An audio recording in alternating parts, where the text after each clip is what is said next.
So a few years ago, our family took a vacation at the beach in Florida, and my husband and I, our anniversary's in December. We were in the summer, and we decided to kind of celebrate our anniversary and go parasailing. And I was a little nervous as to how loud it was going to be, what the experience was going to be like.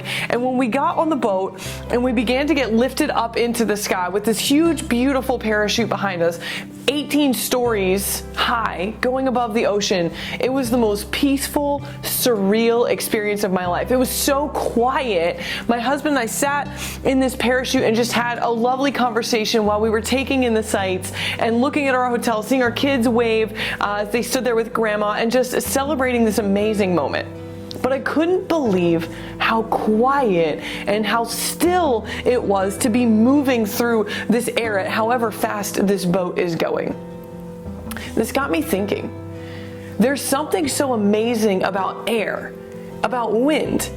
You know that if you've been to the ocean, we take in the vastness of the beauty of the beach. But the air that's always coming off the ocean is unique. It's refreshing. It has that salty scent. It's just a perfect breeze that moves over you that is just calming and still.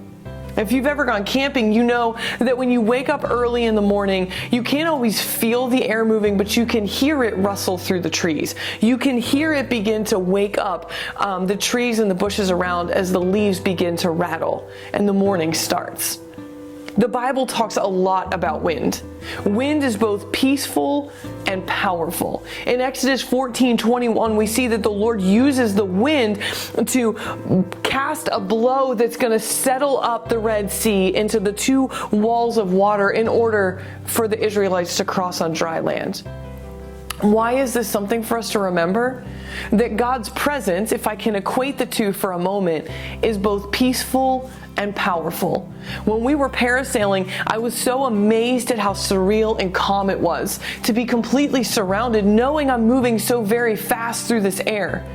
When we submerge ourselves into the presence of God, when we kind of remove all the distractions and let ourselves be completely surrounded by God's presence, it is surreal, peaceful, refreshing, and it's powerful. And it pours over you, preparing you for the next moment your feet touch the ground because you have a calling in your life. When you're at the ocean and you're taking in the beauty of God's creation, there is this refreshing wind that comes over you. And when you're camping, you know that God's presence is ever there because it's ever moving and you can see the action of the movement. You never walk alone. That same power that showed up for Moses when he lifted his staff and the winds came and separated the Red Sea for the Israelites to walk on dry land is the same God who's walking into the office with you today. Is the same God who's sitting beside you in the car as you're fighting traffic to get home, is the same God who sits beside you at your child's baseball game, and is the same God who sits beside you while you pay your bills.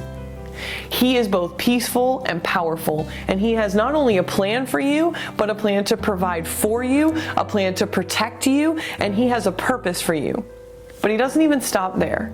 He loves you unconditionally, and He is constantly offering His presence to refresh you and to empower you to continue forward. So today I ask you, when was the last time you submerged yourself in God's presence?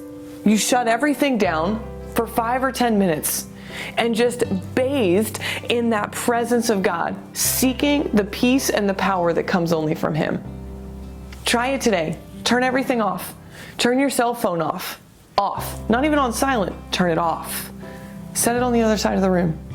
Play some worship. And sit in a stillness. Because that stillness will let you be submerged and your mind, your heart, fully enwrapped in the Holy Spirit and the presence of God. And you will come out changed.